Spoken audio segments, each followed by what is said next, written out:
Hello everyone, Loremaster of Sotek here, and we've got some news, which is of course that about Sea Lord Aislinn. He has his own blog up, as we saw on the schedule. So although I'm busy with so much stuff right now, but I wanted to go ahead and make a video about this. I'm going to be late as always, but like I said, I've just got a lot of things going on in the background. So let's just jump straight into this and get through this as fast as we can, because there is actually some exciting stuff, including one thing I didn't know about, which is pretty hot. So we've got Sea Lord Aislinn.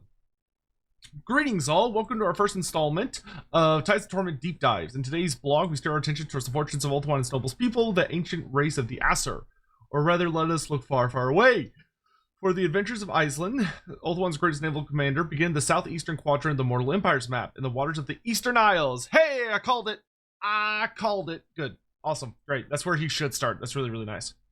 It's on the other side of the water from Ulthuan, but distance is no object to Aislinn's loyalty. Leading the High Elf Sea Patrol, Aislinn is about to uncover a Druki plot to invade his beloved homeland, and only the commander of the fabled dragon ships has the naval expertise to counter this existential threat. Aislinn is the hero Ulthuan needs, though perhaps not the one its cultured and altogether privileged nobles desire. Aislinn the Pernicious, some label him, on account of the brutal zeal with which he executes his office. However, his grasp of fleet tactics, shipboard discipline, naval assaults, and his command of the denizens of the deep put him above reproach. He is one of Ulthuan's greatest champions, though given his reputation, maintaining the support of influential elven lords when far from home is ever a challenge for him. Dragon ships are no mere naval vessels. They are vast war platforms, capable of developing their own infrastructure, mustering and housing many thousands of troops, and transporting them at pace to precisely where they are needed. To defeat the Druki invasion, Aislinn will need to gather the rare resources required to build a fleet of these floating behemoths. This is no mean task. He'll need to curry favor with Ulthuan's greatest war leaders by capturing settlements and handing them over for stewardship, in order to gain the vital assistance and unique benefits that each lord offers. Embracing the full freedom of the seas like no other, Aislinn's campaign is one of tremendous mobility. His forces perform lightning coastal strikes, capturing settlements and developing elven colonies and outposts, expanding Ulthuan's interest and enhancing his own capabilities and forces before the High Elf Sea Patrol tackles the Druki invasion head-on. Despite his naval focus, Aislinn's campaign is still one of limited territorial conquest. While he's the commander of his own dragon ship, he must gather the rare resources necessary to construct a fleet of 5 such vessels, including his own, in order to head up the Druki invasion. To do so, he must conquer enemy settlements and dedicate their ownership to the major elven legendary lords: Tyrion, Teclis, Alariel, Lithnar, Imric, and Eltharion. Let's call them the Big Six for shorthand. By doing so, he can win their support and enlist their aid in improving his own forces. Turning off my phone, because... Anyway. By doing so, he can improve his own forces as well as access powerful, unique items and followers. Okay, that's... Oh, that's really cool. That's really cool. So you actively have to, like, play nice and make a good relationship with the other legendary lords by giving them goodies, but then you get goodies in return. Huh, that's really, really interesting. I really like that he's not kind of a standard just paint the map character. I think it's always good when we have, like, characters that take a unique spin on things. The idea that he kind of gives factions or gives settlements to other factions is so he's kind of like Nakai, I guess. And while the settlements he captures become the property of elven nobles, he can still establish outposts and elven colonies within them, developing each to amass the resources he needs to fulfill his duties. Oh, okay, so he can build inside other people's cities. So he's kind of like Nakai, but where Nakai gives off his settlements to like a third-party faction that just kind of sits there and maintains it, doesn't really do anything really. It sounds like for him, he gives his faction or settlements to the major elven powers, but by doing so, he also enables the ability to build inside of those cities, which is very, very cool. And then, of course, your dragon ships are your, like, really, really big places. Not every settlement is granted. Some are taken as colonies, capable of outfitting and enhancing new dragon ships while unlocking bonuses to many aspects of the campaign and battle campaign. When he grants a settlement, it always becomes an outpost. When he captures one, it becomes a colony. But colonies are limited in number, making their development a crucial strategic choice. That is very cool. That's extremely cool. Yeah, I'm digging that. I'm actually digging that a lot. Asur Domination is the Aislinn singular focus, conquering territory far from home, then returning that territory to the Lords of Ulthuan. The benefits of doing this are all wrapped up in the Asur Domination panel, accessible via a button on the top UI screen ribbon. As Aislinn captures and dedicates the settlements of the Big Six, the outposts he constructs within them generate a new resource called Dedication. See Outposts and Colonies below for further details. Dedication is the currency you spend the Asur Domination panel to upgrade various aspects of your dragon ships, outposts, and colonies. It's where you go to unlock new dragon ships, dragon ship and settlement building trades. Good grief. Increase your capacity to build new elven colonies and a dizzying host of other campaign and battle benefits. That is so much. The Asur Domination panel also represents Aislinn's contact with the Big Six, tracks how many settlements you've handed to each of them. The more settlements you chunk their way, the greater the gifts they offer you in return. Each of these legendary lords can grant significant rank, attribute, and other great upgrades to your armed forces, as well as magic items, weapons, banners, and followers. Awesome. Very cool. There's a lot to explore here, as each of the Big Six offers benefits that are not only themed around them, but which enhance your force in specific ways. Examining what they have to offer in detail, then gifting settlements to the lord whose benefits riff the most with your playstyle and unit preferences can bring tangible benefits to your campaign battles. For me personally, Ilaria was the natural first choice for bestowing settlements upon. After giving her 6 settlements, she gives you the Dawnstone. Okay, cool. The Dawnstone isn't like crazy amazing, but I'll take it. It's better to have than not have, but that's a weird example because it's not that cool of an item. It's like a common, uncommon. Unique mechanic, outposts and colonies. Okay, so, oh wow, so you actually, you have a colony resource. So you can't even make them unless you have some colony points. Well, Aislinn or his admirals, when Aislinn or his admirals conquer a settlement, good God, these articles are, oh my, how long is this? Okay, good, most of those are comment. Oh my God, I was about to be like, what the okay, sorry, where was I? When Islanders admirals conquer a settlement, they can choose which of the Big Six to gift it to. However, they also retain some local building rights to further Aislinn's cause. For the most part, you'll be constructing small resource-generating outposts in these settlements, but if you capture and hold one, you may instead establish an elven colony, a larger sub-settlement whose chief purpose is to generate dragon ship supplies, a critical resource for expanding and upgrading Aislinn's dragon ship fleet. Outposts are 3-slot sub-settlements, with roughly half their buildings focused on producing elven trade, which is a key resource for dragon ship development, see below, dedication points, which is spent in domination, see above, income, and a small drip feed of dragon ship supplies. The other half provide defensive and support functions, ensuring outposts remain secure while contributing to the wider war effort. On its own, a secret outpost produces just a small amount of Aislinn will require, but as he expands further and conquers more territory, the aggregated resources he gains from outposts can become quite significant. Okay, so you do need to take a lot of territory with him, so that you have a significant number of outposts to build up your economy. Elven colonies are larger and more productive than outposts, with more building slots and greater range of building chains. Aislinn is initially limited in the number he can build, though he can unlock more through Asur Domination. These colonies are absolutely key to Aislinn's success, however, as they can generate a significant amount of dragon ship supplies and greater amounts of income. The number of dragon ship supplies they generate each turn is dependent on how much elven trade Aislinn is generating in his many outposts, and the conversion rate from trade to supplies can be enhanced through building chain upgrades. Another major benefit of elven colonies is that they become recruitment centers for Aislinn's navies and can provide certain units which aren't available via dragon ship recruitment, such as silver helms, Illyrian reavers, and dragon princes. Okay, that makes sense. You can't recruit cavalry on a giant boat. So when a new dragon ship is constructed, mooring it up near a well-developed elven settlement is a great way to kickstart its army and quickly make it into a functional war vessel, while the dragon ship begins developing its own recruitment infrastructure. Of course, as soon as Aislinn has set up an outpost or colony, he's in far too much of a hurry to stick around to defend it. Fortunately, both have building chains dedicated to solid garrison upgrades. Even if you don't really own the settlement, you can still manually defend it if it comes under attack. That's huge! That is huge!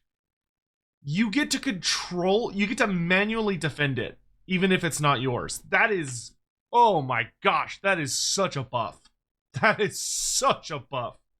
Developing these sub-settlements and enhancing the flow of resources they provide is foundation for both Aislinn's progression and the growth of his naval might.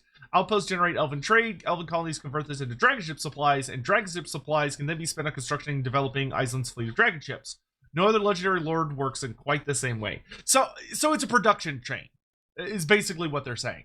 So majority of the settlements you take are going to be outposts that are flooding resources into the elven colonies, which then take that elven trade resource and turn it into dragon ship supplies.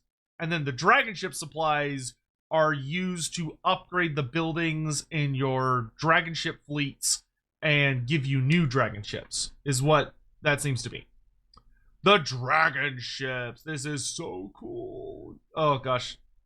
I really hope I'll be surprised if they did this, because it would kind of require them to remember something rather niche. But I would love for, I think it's Prince Aurelian, who is the prince. So he's the prince that controls the dragon ship from Dreadfleet. I wouldn't expect him to have a unique model or anything, because that would be a lot of work for a character that you would not see unless you're playing this campaign or whatever. But it would be really cool if Prince Aurelian was one of the characters you could get through the dragon ship mechanic. Like if he's like the 5th one you got, because he literally had dragon ship. Like he had one of these. So he would be perfect to like make a kind of a cameo appearance in this campaign, which would be really, really cool. Because then you could just have like, maybe he gets like a unique trait if he like defeats Count Noctilus or something. Anyway, the fabled dragon ships form the backbone of Aislinn's tale. These towering twin-hulled war platforms are capable of producing mighty armies and delivering them to battle. They are also exceedingly rare artifacts. As Aislinn's campaign begins, he helms the only surviving dragon ship. Goodness, apparently they've been having a bad time. But through his drive for Asur Domination and the generation of dragon ship supplies, he's able to construct more, each commanded by a named Helm Lord. Sea Helm Lord. Okay. Yeah, I would, even though it wouldn't look anything like Prince Aurelian, which would be kind of a sad, it would be very cool if they had like the unique version of him. But just having a Sea Helm named Prince Aurelian from Dreadfleet would be kick-ass. That would be so cool. He'll be equipped to face the Druki invasion. Similar to a horde army, each dragon ship is capable of developing advanced building traits, which unlock recruitment, growth, replenishment, unit rank experience, recruitment capacity, and much more. In short, all of the kind of functionality and benefits you see within another faction's landlubber settlements. Moreover, dragon ships provide their full unit recruitment options to any friendly vessels within their area of influence. It's well worth coordinating your fleet so that newly recruited lords or sea helms can access a well-developed dragon ship's more advanced unit recruitment options. Like elven colonies, this is a great way to kickstart new armies with higher tier units than they would otherwise have access to. Each building in a chain requires dragon ship supplies to construct, so the development of your fleet moves in lockstep with your territory expansion as your major source of dragon ship supplies goes to the elven colonies you construct and the elven trade which is fed to them by your outposts. Aislinn's dragon ships are much more than floating horde armies, however, and while it might be easy to conclude they are the high elf equivalent of Druki Black Arcs, they differ in some important ways. For starters, they are rarer and harder to develop as they rely on dragon ship supplies to construct and develop as opposed to gold from your treasury. Using the mislanding stance, oh god, they're giving a mislanding. Aislinn and his Helm Lords can covertly disembark their armies to perform lightning strikes against enemy settlements. Oh my god. Bypassing threats in between and even ranging further inland if they wish. Okay, so they took, oh, that's so scary. So they took the Marienburg storyline and made a mechanic where like the mist is so thick all the defenders in Marienburg could not see Aislinn's navy coming, and he was able to like easily get into range and obliterate most of their defenses and then invaded and burned the port down. All the dragon ship infrastructure goes with them and can be relaunched when the army reaches the coastline again, meaning that they aren't tethered to the seas in the same way as Black Arcs. In short, Aislinn's dragon ships grant his forces a level of global mobility beyond any other faction. Damn. So the High Elves are finally getting the High Elves, to be fair, are the strongest naval power that we know of in the setting. Because, fishermen might be stronger, but we don't know about fishermen, allegedly. Aislinn's match for knowledge of the sea grants his navies access to sea lanes, which others know nothing about.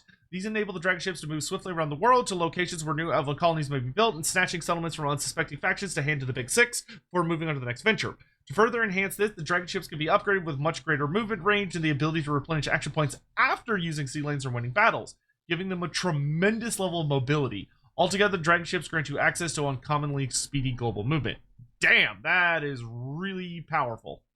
Mislanding stance. Walk the Mist, allowing you to move sea to land, ignoring impassable terrain. Oh my god. Immune to most attrition, plus 50 extra campaign movement points, -5 to enemy melee defense in that region, -10% speed to enemy units in that region. That's dirty.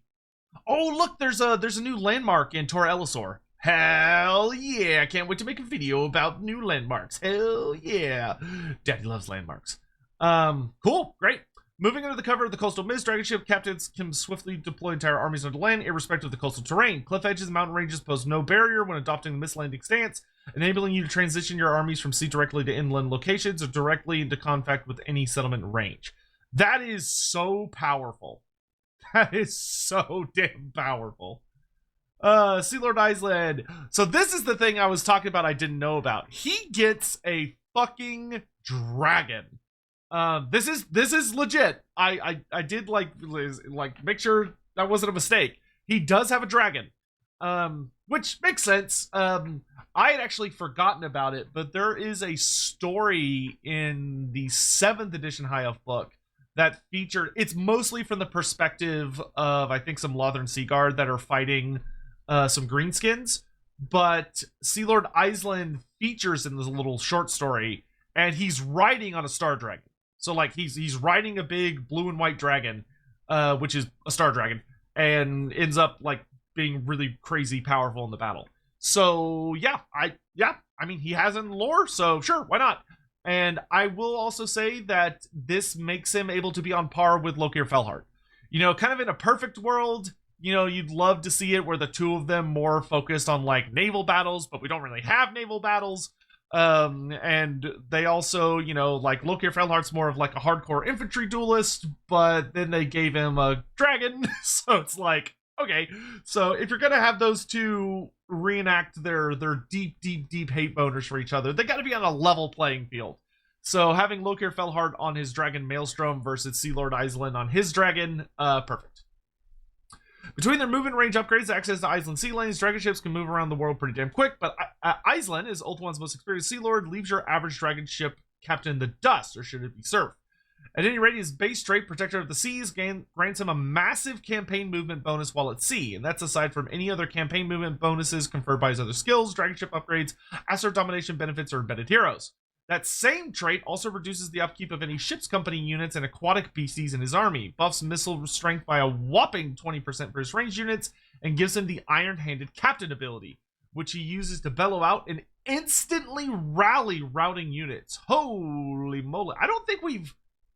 I think this might be the first ability in the game that auto rallies. Like, we have some abilities that give you unbreakable, but if you're already, like the Crown of Command, for instance, but if you're already routing when you use the Crown of Command, it doesn't work. It doesn't make you unbreakable.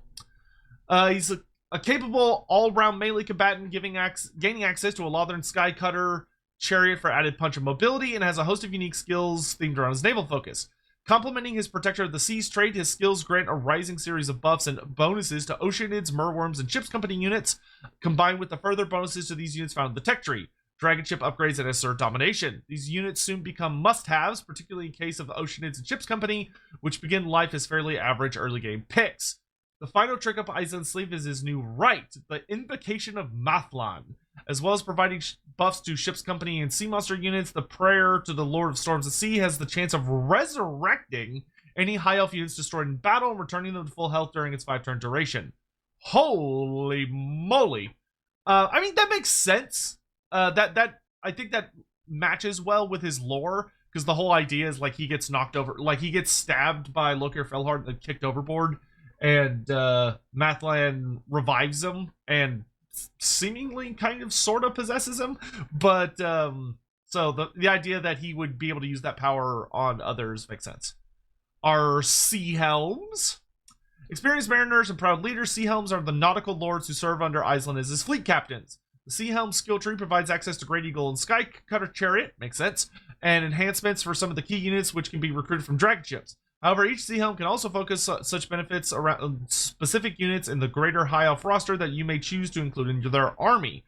By dedicating a sea helm to one of the 3 gods in the Elven Pantheon, they can grant useful bonuses to ship's company and Leather Seaguard through Mathland, Spearman Rangers and Archers through Isha, or Dragons through Adioth. That's interesting. They don't appear to have a bow. I have mixed feelings about it. Like, I think it would have been better to give them a bow, but I guess I don't know. Like, they're supposed to be Lothern Seaguard generals, so yeah, they should have a bow. Like, that might give them a little bit of overlap with the princess, but I don't think it's that bad. But I do think they should have a bow. I'm a little disappointed they didn't get one. Caradryan on Ashtari. Good old Caradryan.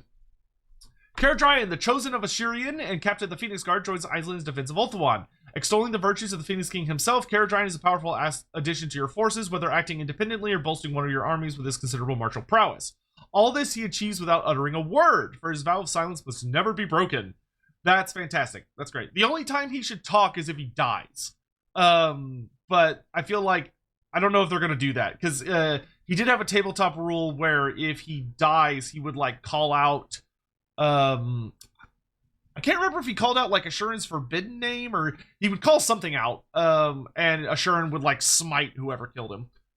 Riding the legendary Frostheart Phoenix Ashtari into battle, Caradryan wields the mighty Phoenix Blade, which grants him flaming attacks and significant bonuses to both regular armor versus damage.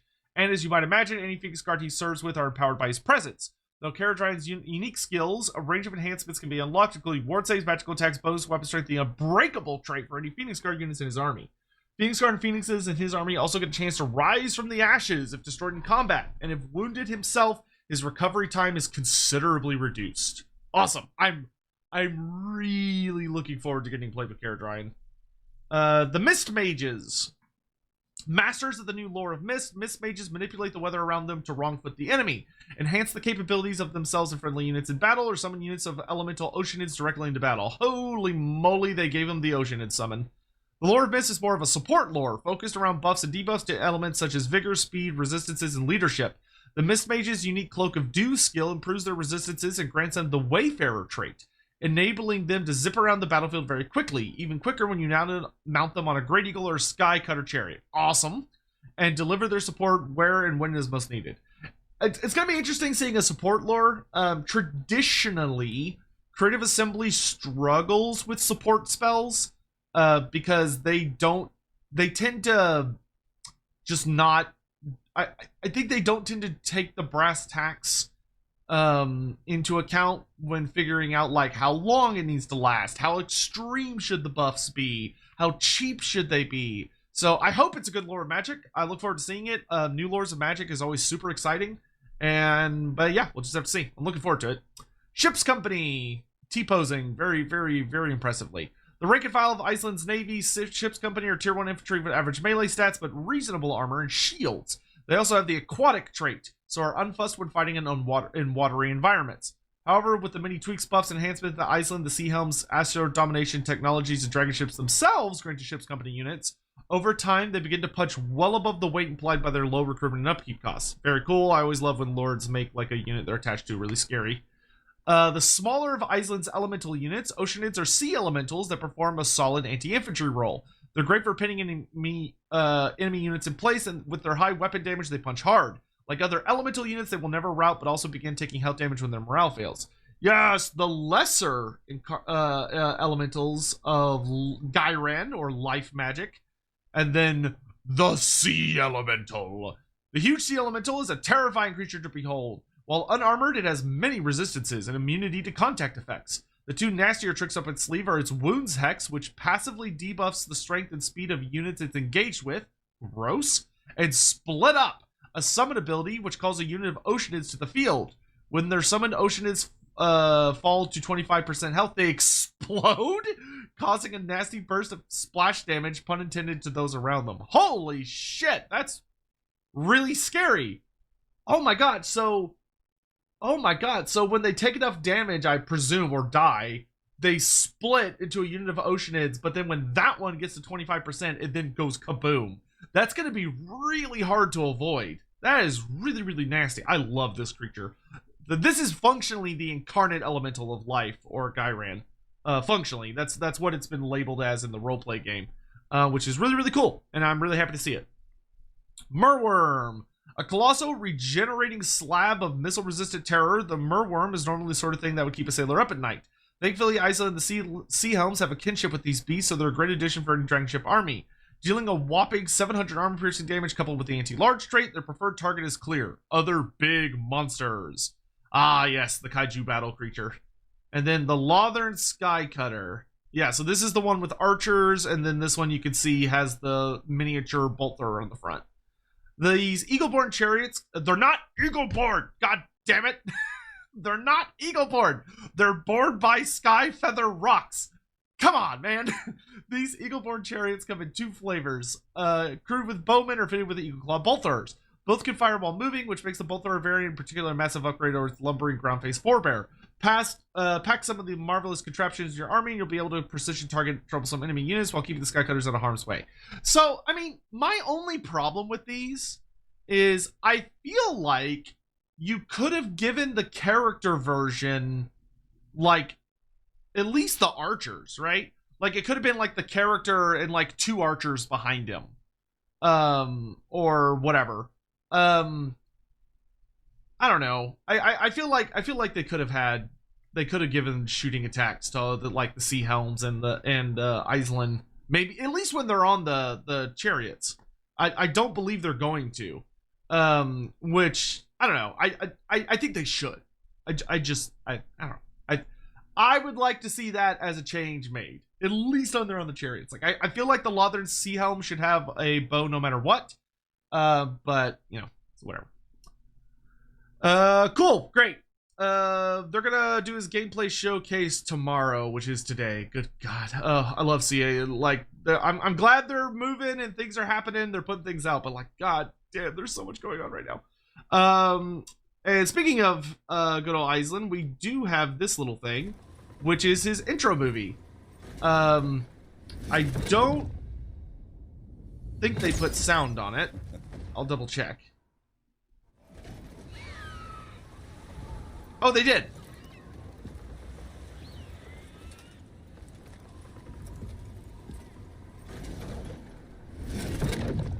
Oh, that is sick. That is so sick. The just epic slowdown when all of those bolts go flying past his head. That's incredible. Let's see. Stationed the eastern colonies with the Towers of the Sun and Stars stand. Okay, yeah. So, cool. He's where I wanted him to be. Starts with 2 ships company, 2 Lothern Sea Guard with shields, 2 Skycutter. I think those are the Archer Skycutters, and a unit of Oceanids. Enables sea-based attack on port settlements. Plus 10% campaign movement while at sea. 20% missile range for all ranged units when fighting at sea. Damn. 10% upkeep for reduction for all the things. Yep. Local recruitment time reduced for Oceanids, Sea Elementals, and Merworms. Very nice. Can issue provincial commandments without owning the entire province. Makes sense. Makes sense. Awesome. Great. Fantastic. Aislinn looks incredible.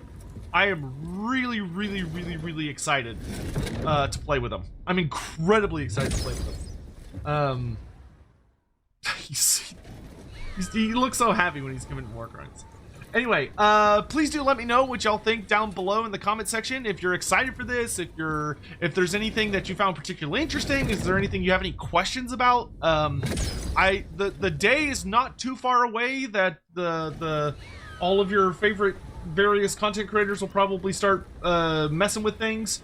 So if there's anything out there that you're seeing in this or any other articles, feel free to be like posting on the comments like, I want to know more about XYZ. And I can try and add that to lists of things that I will look into once I can get my hands on everything. So with that, I hope you all have a lovely day, and I'll see you around. Bye.